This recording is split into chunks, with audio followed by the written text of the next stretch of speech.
Novel Cultivation Chat Group Chapter 73. Malam tiba, di asrama. Song Suhang sudah beristirahat di tempat tidur sejak awal malam. Tubo, Li Yangde, dan Gao Moumou sedang memainkan game pertempuran kelompok yang sangat kuno. Ketiga orang ini sama sekali tidak memiliki hati nurani ketika bermain game, mereka bahkan menggunakan komputer Song Suhang untuk membuat akun lain, dan menggunakannya untuk bergabung dengan faksi lawan. Lalu dengan sangat gembira mereka menggunakan akun itu sebagai alt, mengganggu pemain lain.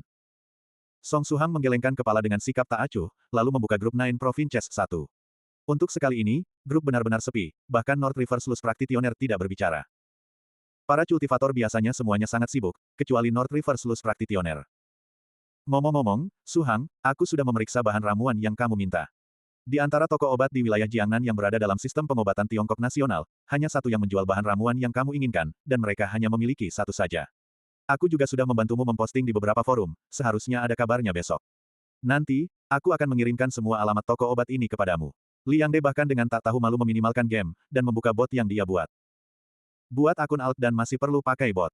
Bisakah dia lebih tidak tahu malu lagi? Song Suhang terkikik dan berkata, terima kasih atas usahanya, kawan Yangde. Kawan apaan? Kata Li Yangde dengan marah. Tak lama kemudian, ronde berakhir, ketiga yang membuat akun alt dan menggunakan bot ternyata kalah. Sialan, lawannya juga pakai alt. Teriak Tubo. Game perang ini sudah cukup kuno, Song Suhang ingat memainkannya ketika masih di sekolah dasar. Mereka yang masih mau memainkannya setelah sekian lama adalah para veteran berpengalaman. Mereka semua pemain yang sangat terampil, ahli dalam positioning, dan memiliki kantong yang tanpa dasar. Kita tidak bisa terus begini, cepat ganti regen. Mengapa ada begitu banyak orang tak tahu malu membuat alt di waktu seperti ini? Kata Gao Moumou dengan tidak puas. Kamu tidak merasa malu menggunakan alt? Suhang berbaring di tempat tidur dan melihat teman sekamarnya mengganti regen dan terus curang, lalu tiba-tiba bertanya, ngomong-ngomong, Tubo, apa kamu masih punya stun baton yang kamu modifikasi semester lalu? Masih, aku memodifikasinya beberapa kali setelah itu, outputnya cukup kuat. Begitu mulai membicarakan modifikasi, Tubo menjadi bersemangat. Dia memiliki kecintaan alami untuk membongkar dan memodifikasi barang. Dari hal besar seperti skuter hingga hal kecil seperti pointer laser, semuanya pernah dia mainkan. Song Suhang bertanya, pinjamkan padaku dalam beberapa hari, juga, bisakah output stun baton ditingkatkan lagi? Semakin tinggi semakin baik. Ada batasan seberapa tinggi output bisa ditingkatkan, karena awalnya adalah barang untuk penggunaan sipil. Apa? Ada yang menyinggungmu? Kamu mau kasih dia 10.000 volt? Tanya Tubo dengan ragu. Iya, dan dia benar-benar menyinggungku. Aku sudah siap untuk membuang mayatnya ke Laut China Timur. Song Suhang tertawa lalu menjelaskan, dalam beberapa hari, aku mungkin perlu menemani kakakku ke hutan belantara untuk eksplorasi. Katanya mirip hutan hujan tropis, kurasa lebih baik bawa sesuatu untuk keamanan. Selain ketika berhadapan dengan Zhao Yaya, Song Suhang biasanya berbohong dengan sangat profesional. Mendengar ini, mata Lin Tubo bersinar, karena dia tahu bahwa kakak Zhao Yaya pasti tidak memiliki minat sama sekali untuk pergi ke hutan untuk petualangan. Dalam hal itu, kakak yang Suhang maksud kali ini pastilah kakak berkaki panjang yang kutemui terakhir kali. Tubo segera teringat pada Soft Feather, gadis itu terlihat seperti seseorang yang suka menjelajah hanya dari sekilas. Sebelumnya, dia bahkan membawa Song Suhang jauh-jauh ke kota J untuk mencari kuil lentera hantu. Tiba-tiba, dia bahkan tidak peduli dengan game lagi dan berbalik bertanya, apakah itu kakak yang pergi denganmu ke kota J sebelumnya? Iya dia, jawab Song Suhang, ketika seseorang berbohong, mereka sering harus membuat beberapa kebohongan lagi untuk memperkuat dan menyempurnakan kebohongan pertama mereka. Suhang, bawa aku dalam eksplorasi hutan ini juga. Dan, jika kamu tidak keberatan, panggil aku kakak ipar mulai hari ini, aku tidak akan keberatan. Kata Lin Tubo dengan sungguh-sungguh. Saat dia berbicara, karakternya dalam game terbunuh. Gao Moumou berteriak, mati, Bozai. Kamu mati dengan menyedihkan. Li Yangde mendorong kacamatanya ke atas, dan menambahkan, Bozai, aku menyalakan perekam suara tadi. Meskipun kakak yang kamu bicarakan bukan kakak Zhao Yaya berdasarkan nadamu, namun, selama kata-kata yang kamu ucapkan dikirim ke Zhao Yaya, itu masih bisa membawa efek kematian mutlak. Oleh karena itu, traktir kami, Bozai.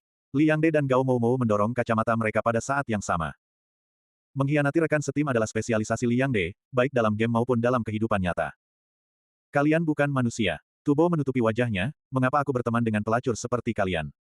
Tepat pada saat itu, telepon Song Suhang berdering. Dia mengeluarkan ponselnya untuk melihat. Kebetulan sekali, yang menelepon adalah Zhao Yaya. Ini telepon dari Zhao Yaya. Song Suhang tertawa dan menggoda, Tubo, jika aku memanggilmu kakak ipar sekarang, beranikah kamu menjawab? Tubo tiba-tiba merasakan sakit samar di sekitar selangkangannya, matanya sudah lembab, mohon maafkan aku. Song Suhang mengangkat telepon dengan senyuman, Kak. Sudah larut, ada apa? Aku tidak bisa mencarimu tanpa alasan. Suara Zhao Yaya terdengar-dengar, keluarlah dan bantu aku ada di Jalan Old Six di pinggiran kota Universitas Jiangnan. Di sampingku ada pintu belakang untuk sasa wedding fotografi, kamu tahu tempatnya, kan? Alis Song Suhang sedikit berkerut, tapi dia cepat pulih normal, mengerti, apakah perlu aku bawa sesuatu? Tidak perlu, kamu hanya perlu membantu menggendong seseorang. Datang ke sini secepat mungkin. Jawab Zhao Yaya. Aku akan segera sampai. Song Suhang menutup telepon, dan cepat memakai kemeja hitamnya. Selanjutnya, dia meraba-raba tempat tidurnya sebentar, lalu bangkit untuk bertanya, aku pergi keluar, apakah kalian butuh sesuatu? Tubo menjawab, bawakan aku makanan malam. Dan kok besar. Oke. Song Suhang melambai, mengambil dompetnya dan cepat menghilang ke dalam malam. Begitu meninggalkan asrama, wajah Song Suhang langsung muram. Nomor panggilan telepon tadi milik Zhao Yaya, dan suaranya juga mirip suara Zhao Yaya. Namun, itu pasti bukan suara Zhao Yaya. Song Suhang terlalu familiar dengan suara Zhao Yaya, termasuk kebiasaan bicaranya, kecepatan bicara dan bahkan beberapa kebiasaan lain yang bahkan dia sendiri tidak pernah sadari.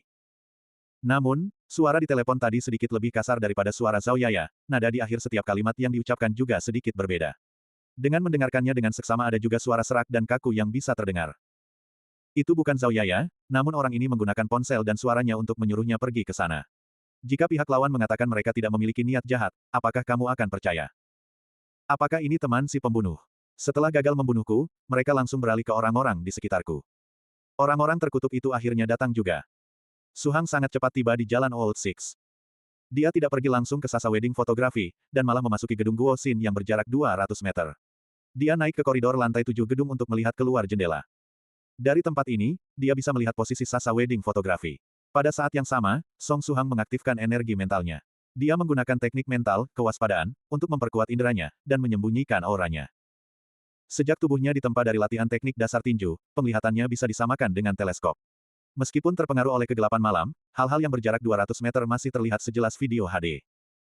Jalan Old Six dulunya adalah jalan pedestrian yang sangat ramai, tapi sekarang setelah jalan New Six dibangun, kemeriahan masa lalu telah memudar, dan tidak lagi semeriah dulu. Saat malam tiba, hanya beberapa toko yang masih melayani pelanggan, sementara hanya segelintir pejalan kaki. Sasa wedding fotografi terletak di area barat daya Jalan Old Six, selain lampu jalan di dekatnya, hanya lampu toko wedding fotografi yang masih menyala. Itu adalah area yang benar-benar sepi. Song Suhang sangat cepat menemukan figura Zhao Yaya, dia saat ini berada di antara toko wedding fotografi dan sebuah pohon. Di bawah naungan pohon rindang, dia bersandar pada kursi batu dengan mata tertutup. Dia tampaknya dalam keadaan tidak sadar. Di samping Zhao Yaya berdiri seorang pria tinggi kurus. Pria itu tingginya sekitar 1,83 meter, dan kurus. Dia memiliki lengan panjang yang jelas lebih panjang dari orang biasa. Ada kacamata hitam besar di wajahnya, dan dia memiliki bibir tebal yang bengkak seperti sosis. Di tangannya, dia memain-mainkan ponsel bergaya feminin.